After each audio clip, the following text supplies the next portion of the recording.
Hello everybody, in today's tutorial video we'll be making a chatbot in WhatsApp by using Twilio for the WhatsApp part and Ollama for the large language model part. The bot will have memory so that it remembers the conversation. I'll be assuming that you have Python already downloaded, but if not, you can watch the video I linked at the top right of the screen. If you enjoy these videos, then please remember to like the video, subscribe to the channel, and turn on bell notifications. If you'd like to see some of my other projects, then please check out my social media or consider supporting me on Patreon. You can also leave a one-time donation here on YouTube itself. All of this would be greatly appreciated. But enough of that, let's get into the video. There's a variety of software and technologies we're going to be using in this tutorial, so just for clarity, I'll briefly be mentioning them. The first is Twilio, which will provide us with a WhatsApp bot. The second is Ollama, which will give us the ability to chat with a language model. The third is Ngrok, which will be used by Twilio. I'll give more information on this later. Python is of course the language we'll be using to program everything. With that said, let's start with Twilio. You'll need to create an account if it's your first time, so click on Start for free and then follow the steps. All you'll have to do is verify your email and a phone number. If you see this screen, just choose Trial, and after that you'll be taken to the dashboard. But Twilio will have some questions for you first. You can just answer them normally, and for the last one, I don't think your choices make a difference, but just in case, you can pick WhatsApp. Since I have an account, I'll just log in. This is Twilio dashboard. As you can see, there's a lot going on here, but this tab here that says messaging is the one we'll be working with today. Inside of Try It Out, there's a section called Send a WhatsApp message. You'll see a number. This is the number of the WhatsApp bot. You can either send it a message that's given here, or you can scan this QR code. I'll attach a screenshot of my phone after sending the message. Once you've sent the message, the Twilio dashboard would have changed. We're not done with Twilio yet, but for now, we can minimize it because we're going to create our projects folder where the code is going to be. I'm going to make my project on my desktop. You can make yours anywhere on your computer. Visual Studio Code will be my code editor of choice,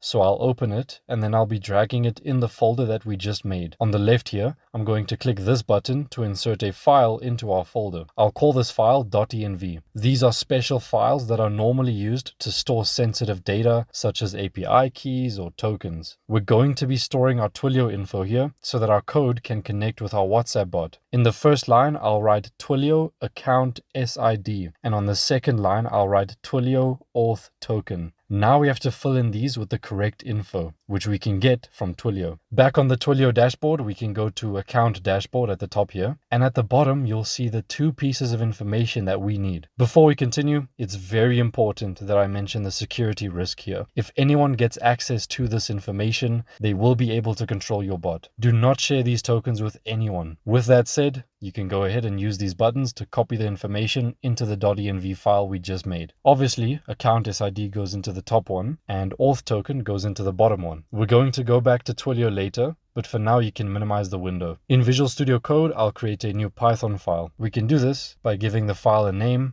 and then adding the .py extension to it at the end. This file will contain all our code. Before we start, we need to install some libraries. We can open a terminal by clicking this button at the bottom and then going to terminal. In terminal, I need you to type the following command and then hit enter. This will install all the libraries we need. Okay, we'll start off by importing all the libraries we just downloaded. Since our computer is supposed to handle the WhatsApp requests, Twilio needs a way to send those requests to our computer. That's where Flask comes in. It'll turn our app into a web server that handles the WhatsApp requests. Twilio is obviously for all the WhatsApp and messaging related features. Ollama provides us the functionality of a large language model. OS and .env will help us to retrieve the two tokens we just created in the .env file. Next, we can set everything up and get them ready. So we can start with loading our tokens using load.env and to then store the two tokens in variables. Then we can create the Twilio client and pass the two tokens we just stored. This client instance is how we'll communicate with our WhatsApp bot. Next, we can get some stuff ready to work with Ollama. I'll create a variable here called model, and before I set one, we kinda have to set Ollama up first, as well as download the model before we start using it. So let's download it real quick, and I do have a full beginner's tutorial on how it works, but for today, we're going to be speeding through the setup. On your browser, go to ollama.com, click on download, and then download for your operating system. You'll receive an installation file, so just open the file and follow the installation steps. It's really easy. Once you've done that, I need you to choose a model you want to use from the website. Keep in mind you shouldn't be going for the biggest and strongest model immediately because you need to choose something your computer can handle. I'll be using Qwen 2.5, and if you click on view all models, then you'll see a list of different versions for this model. I'll be using the 1.5B option because it's pretty lightweight, but look around at some models and decide on one you'd like. Once you've found one you like, head over to the tab here that says CLI and copy this command. Now, in Visual Studio Code, you can paste this into the terminal and press enter. The model will have to download first, and then you can actually start speaking to it directly from the terminal here.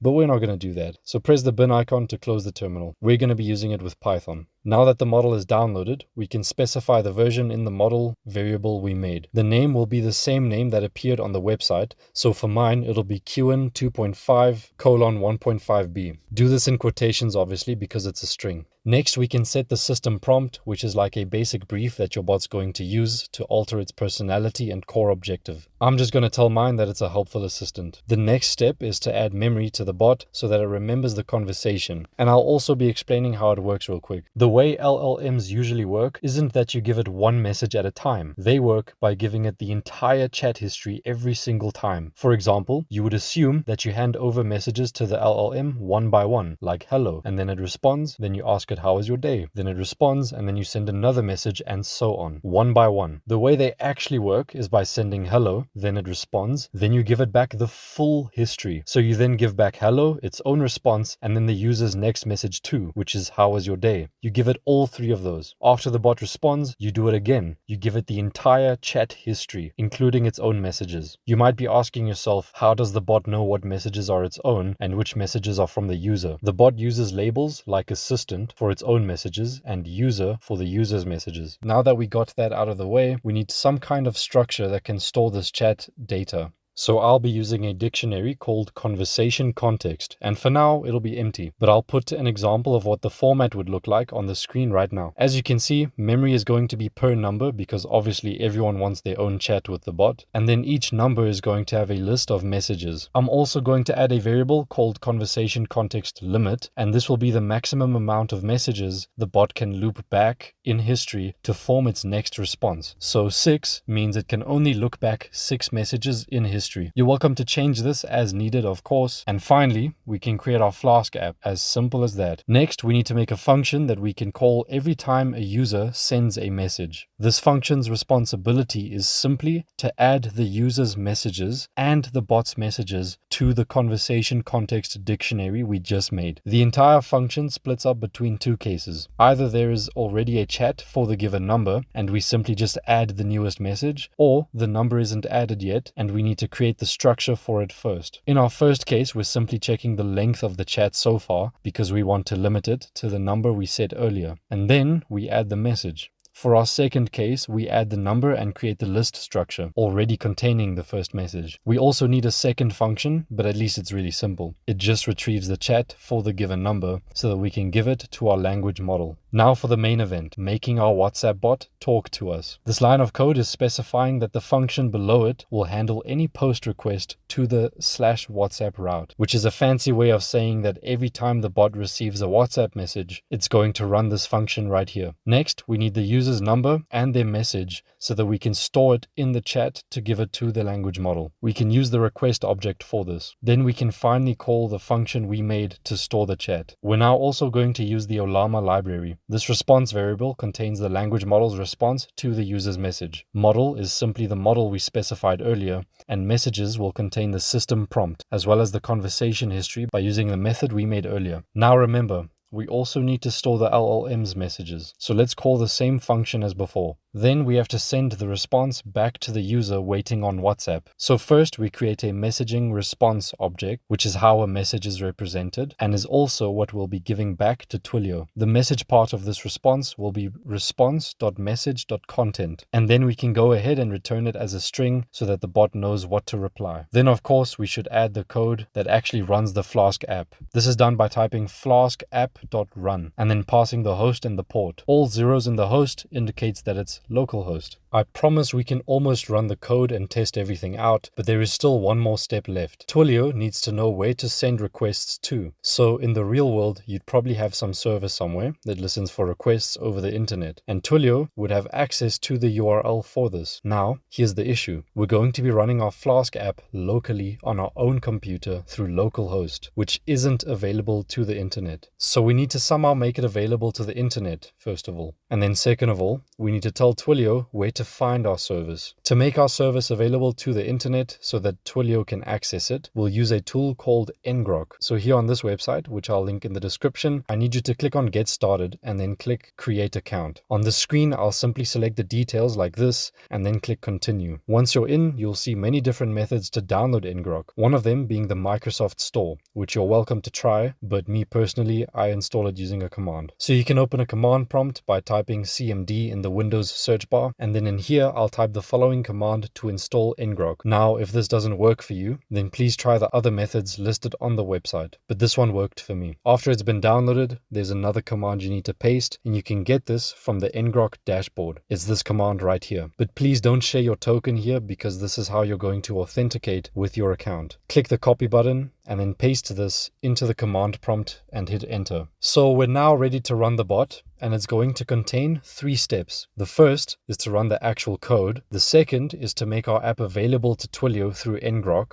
And the third is to refer Twilio to our app whenever it receives a WhatsApp message. After this, we'll obviously send the bot a message on WhatsApp and have a nice chat. We also need to make sure that Ollama is running in the background. So on the Windows search bar, you can simply search for it. And then after clicking, you can open the menu on the taskbar to confirm it's running in the background. Okay, to run the bot, I'll simply click the run button here, which comes from a Visual Studio Code extension. Our bot is currently running now, and it's running on the port 5000. This is relevant because Ngrok needs the port number to expose your app to Twilio. So remember this port number. Then we can open the command prompt again and type the following command: Ngrok HTTP 5000. Or whatever port number you used. Mine was 5000. After this, you'll see a link here. This is the link that Twilio needs. So copy this link because we're going to paste it into Twilio. Back in Twilio, you need to click on Sandbox Settings. You'll see a text field here that says when a message comes in. Paste the link we just copied here. This will route the message to our Python app as I mentioned before. Also, the method will be post. Make sure to click the save button at the bottom here. That's all we need to do to run the bot. So on WhatsApp here, I'll ask the bot to remember the number 5. Keep in mind the first response the bot gives might take a little longer to generate, but after it does, I'll ask it to recite the number I asked it to remember, and it correctly remembers the number as 5. Now, I don't really have another phone to message the bot with, but I asked my friend one time to have his own independent conversation with the bot, and the memory did not overlap, and the bot remembered both individually. So that means it's working. That brings us to the end of the video. Thank you so much for watching. I really hope you enjoyed it. If you found it helpful, please remember to like the video, subscribe to the channel, and turn on bell notifications. If you want to see some of my other projects, then check out my social media. If you'd like to support me even further, then please consider checking out my Patreon. You can also leave a one-time donation here on YouTube itself. Thanks again, and I hope to see you in the next video.